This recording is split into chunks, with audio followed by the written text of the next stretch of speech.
Hey, insight number 5.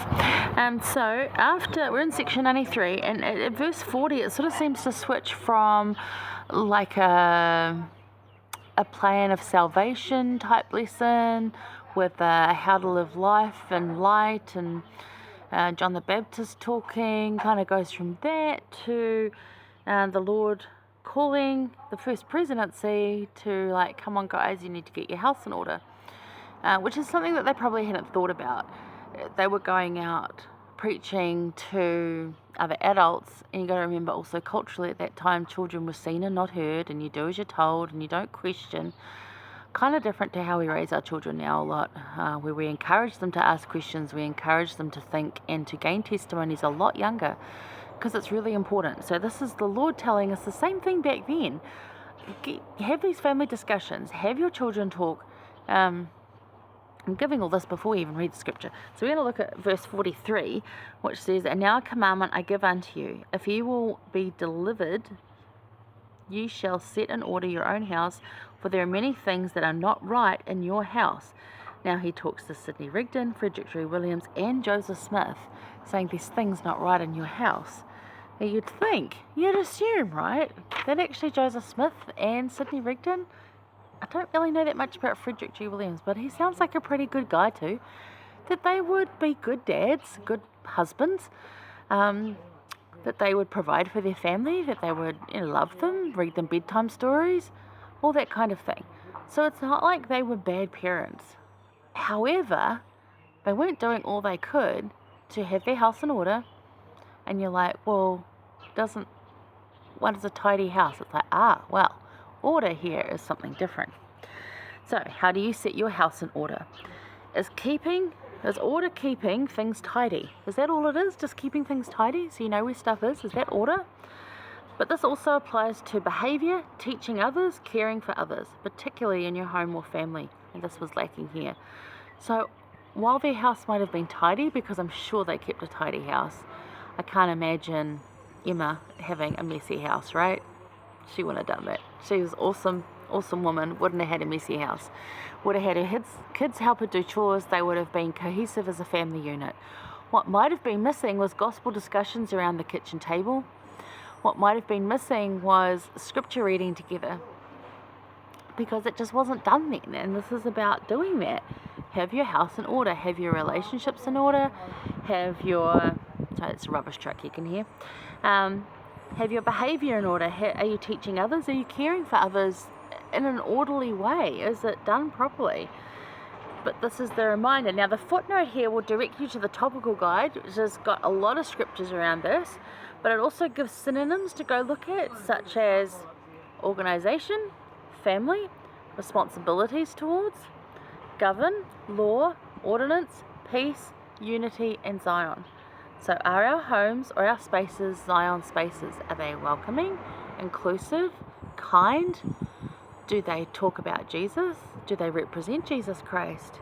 As a whole, your household might not be like that.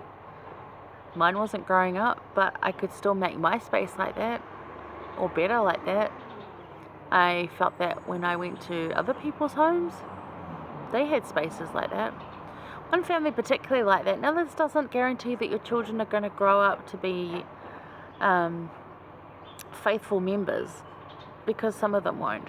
But one family I remember like this, and I'll tell you about them. I stayed with them. I was friends with their oldest daughter, who sadly through high school spread some very nasty rumours about me, and we sort of parted ways there again, because I don't want contention in my life. Had enough of that. Doesn't mean she's a bad person. She's got her own things to deal with. But this particular family, she's still, we still talk as in, hi, how you doing? But not really anything deep, which is sad, because she's had a rough time with a lot of stuff. But her dad's now on our high council, on our state presidency. And I always saw him as really lovely. And coming from a home where that kind of behaviour wasn't modelled particularly well, actually at all well. Seeing a dad come home from work, and the way he went straight to his wife and kissed her and loved her and said, hey, I'm glad to be home, and she was happy he was home, and they play fought, and the kids got in on it, and he'd make breakfast, he'd do the dishes, he let's talk about this. We're reading this in the scriptures. What do you think about that, guys? And had his personal relationships in order, had his family relationships. He struggled when his younger brother came out gay. He struggled with that, but learned about it and was kind and accepted it. And he did all these things. He's a really good example of this. Not perfect, but a really good example of it. An amazing, amazing man. And I've always respected him for that. And he's always been super kind to me.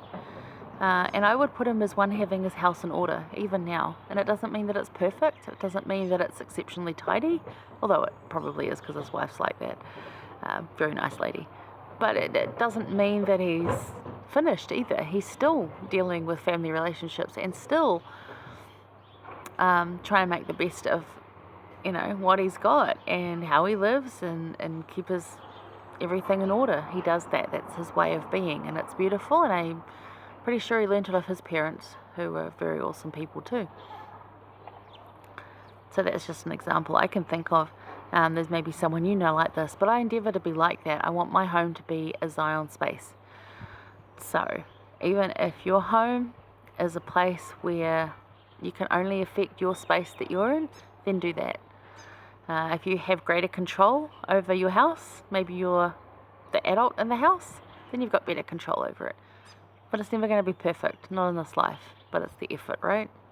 Is your Zion space in order? Is your Zion space in order? I like that. Okay. President Monson years ago said, "Our house is to be a house of order. Let us provide time for family, time for work, time for study, time for service, time for recreation, time for self, but above all, time for Christ." And that ultimately makes the difference, is having time for Christ. We can make time for all the other things. It's good to be scheduled. Schedules change. Plans change. Heck, I had plans this week, then lockdown happened. It's all right. But make time for Christ, because above all, that is going to make the most difference. Enter into that cyclical relationship with Christ. Take questions to Him, have that discussion, have those relationships. It's going to be amazing. You'll find that fullness of joy that you so desperately seek. I know you will. So, keep at it. Love you guys. I'll see you next week. Mwah.